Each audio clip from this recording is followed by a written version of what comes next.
नपादस्य सूनवे संसारभोगि संदष्ट जीव जीवातवे नमः. இந்த ஸ்லோகம் வைணவ ஆச்சாரியர்களிலே பிள்ளை லோகாச்சாரியர் என்று பிரசித்தமாக இருந்த ஒருவரை பற்றியது. 1205 ஆண்டில் அவர் பிறந்தார்.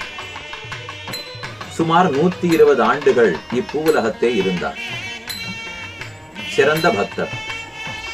திருமந்திரம், துவயம், சரமஸ்லோகம் ஆகிய ரகசிய திரயத்துக்கும் தமிழில் எல்லாரும் புரிந்து கொள்ளும்படியும் அதை பின்பற்றும்படியும் 18 நூல்களை எழுதி வைத்தார். அதோடு இல்லாமல் காஞ்சிபுரம் தேவப்பெருமாளுடைய அம்சமாகவே அவர் அவதரித்தார்னு சொல்லுவார்கள். அவருடைய பக்தி ஒரு பக்கம், அவர் இந்த உலகத்துக்காக எழுதி வைத்த நூல்கள் ஒரு பக்கம்.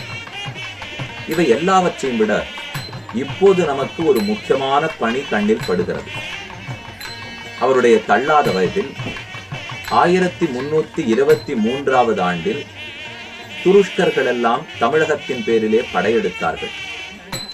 உலூக் கான் என்று பெயர் பெற்றிருந்த முகமது பின் துக்ளக் அவன் படையெடுத்து வந்தான். அப்போது கோயில்களில் உள்ள சொத்தும் கோயில்களிலே உள்ள விக்கிரகங்களும் அவர்கள் கண்ணிலே பட அவற்றையும் எடுத்துக்கொண்டு போகத் தொடங்கினார்கள். அந்த சமயத்தில் திருவரங்கத்திலே இருந்த நம்பெருமாள், அரங்கநாதன், அந்த கோயிலின் பேரிலையும் படையெடுப்பு நடந்தது. இந்த செய்தி அன்றிருந்த பிள்ளை லோகாச்சாரியருடைய செவிகளுக்கு எட்டியது. அவர் தள்ளாத வயதினர். இருந்தாலும் எப்படியாவது நாம் போராடி நம்பெருமாளை காத்து கொடுக்க வேண்டும், நம் பிற்பட்டோரும் அந்த பெருமாளை சேவிக்க வேண்டும் என்கிற ஆசையோடே, ஏன் ஒரு உத்வேகத்தோட கூட பெரிய பெருமாளுடைய சன்னதி முன்பே கல்லாலேயே ஒரு தடுப்பு சுவர் எழுப்பினார். அப்ப கர்ப்ப கிரகம் மறைக்கப்பட்டது. உள்ளுக்குள்ள பெரிய பெருமாள் இருக்காருங்கிறது தெரியாது. அவர்களால தாக்கப்படக்கூடாதுங்கிறதுக்காக பெரிய பெருமாளை மறைத்து விட்டு உற்சவமூர்த்தி நம்பெருமாளை சிறு பல்லக்கிலே எழுந்துருள பண்ணிக்கொண்டு தெற்கு நோக்கி தப்பித்து வந்தார். அவர் கூட சில நெருங்கிய சீடர்கள் மட்டும் காவலுக்காக வந்தார்கள்.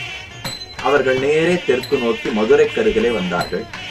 இப்போது நாம் இருக்கிற இடம், அவர்கள் மறைந்திருந்த இடம், நம்பெருமாள் விக்கிரகத்தையே மறைத்து பாதுகாத்த இடம்.